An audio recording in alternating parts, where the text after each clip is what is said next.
Hi everyone, it's Rachel from Desert Blossom Crafts back with another tutorial. Today I want to show you how to attach fringe to your projects. So this is a super easy way that you can add fringe. You can do this to really any project like shawls, bags. This in particular is my cross wall hanging, perfect for Easter. So if you're coming to this video from the tutorial on this, I'll be showing you how exactly I did it for this wall hanging, but if you're just finding this video because you're looking for how to attach fringe, that's just fine too. I'm going to show you everything you need to know.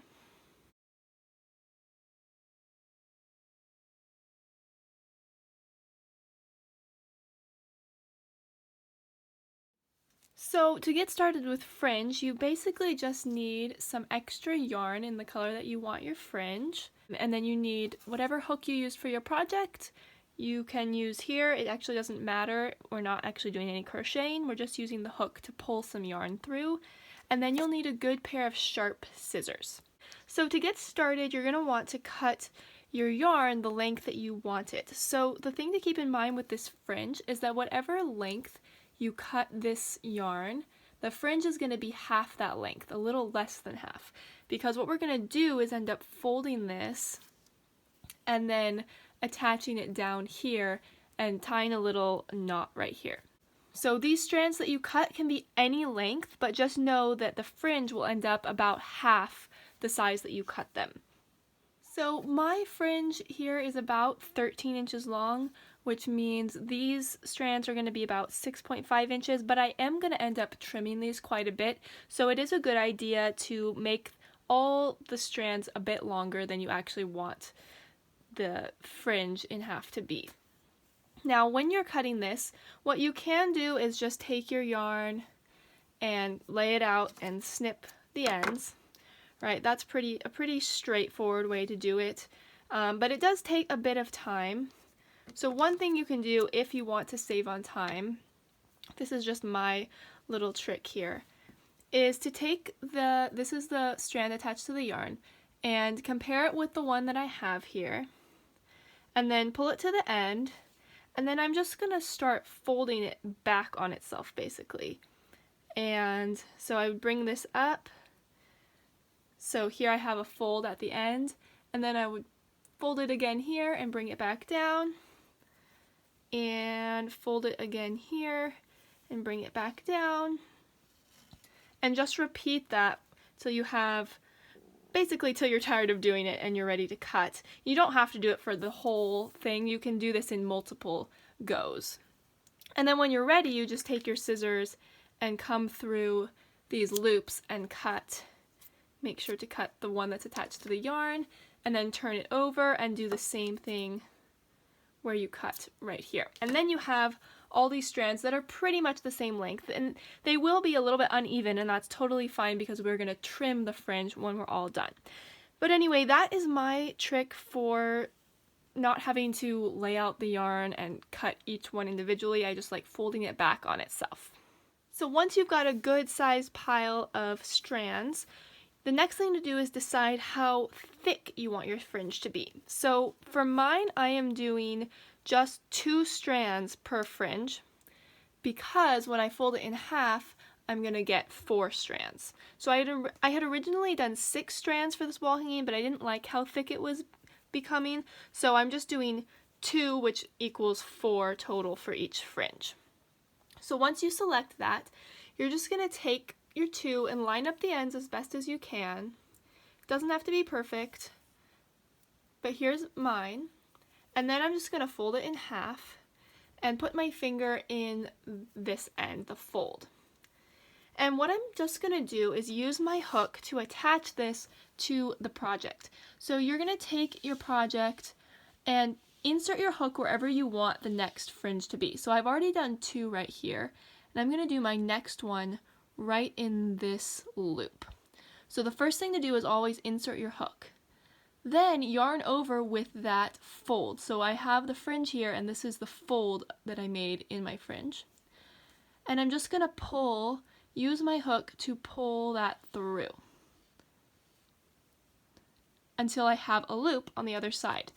Now after that, I'm going to drop my hook and put my fingers through that loop that I made, and then pull this other part through the larger loop and pull it tight.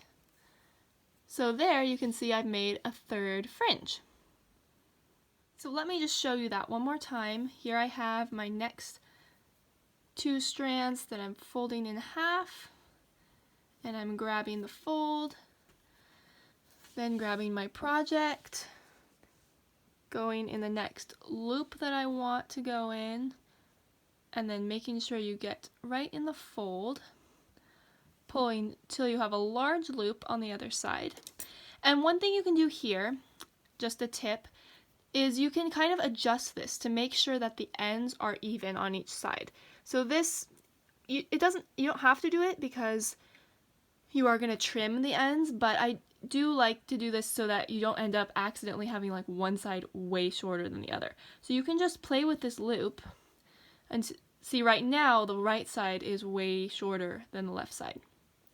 So you can just play with the loop and pull the side that is shorter and kind of adjust the loop until they get to be closer to the same length. And then once you're happy with it, just grab your strands and pull through that loop and pull it tight. So there is my 4th fringe all done. And to continue, I would just keep repeating this process where I attach the fringe all the way down to the other corner. And again, if you start doing it and you don't like, say, the thickness of the fringe, you can take it out. To take them out, you just pull from the back and then pull out your strands that you already put through. So it's pretty simple to put them on and even take them off. You can see though, since I had to take mine off once, some of the loops got a little bit uneven here. So that is something to be careful of, but as long as you're putting fringe back on, it shouldn't be noticeable. So once you've got all your fringe on, the last thing to do is just trim it so it's all nice and even. So you can see I've kind of started that process right here. These ones here definitely need to be cut, as you can see. So you can be as exact or not exact as you want. I personally am not really a perfectionist when it comes to these things, but if I see there are some that look a little bit longer, I'll just start snipping them. So this is pretty even, whereas these definitely need to be cut right here. So I'll just grab them, cut across. There, you can see that helps a bit. These ones look a little long here. And then I would just keep going on this other side. And when you do it, just kind of brush them out so that you can get them as even as possible coming down and straight. So now I'm just going to do these over here.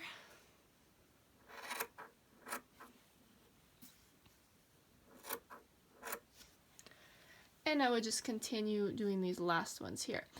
So that's really all there is to adding fringe to your project. It can be just such a great finishing touch. So I hope you guys enjoyed this tutorial. If you did, I would love if you hit the like button, came and subscribed to my channel. I'm releasing new videos every Tuesday and Friday, and I do tons of tutorials, crochet patterns, yarn reviews, lots of stuff over there. So I'd love to see you around the channel more. Bye!